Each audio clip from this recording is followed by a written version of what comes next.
মাত্র ১৯ মাসের একটি শিশু সামান্য অসুস্থ হয়ে সরকারি হাসপাতালে গিয়েছিল, কিন্তু চিকিৎসার পরই সেই শিশুটি চিরতরে হারিয়ে ফেলেছে তার চোখের আলো। ঘটনাটি মধ্যপ্রদেশের ১৯ মাসের ছোট্ট বিনয় বিশ্বকর্মার বাবা তাকে বান্ডা সিভিল হাসপাতালে নিয়ে যান।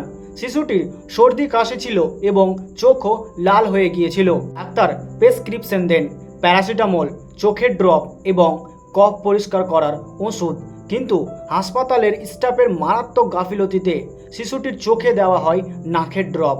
কয়েক ঘন্টার মধ্যে শিশুটির চোখ ফুলে যায়, প্রচণ্ড জ্বালা করতে শুরু করে।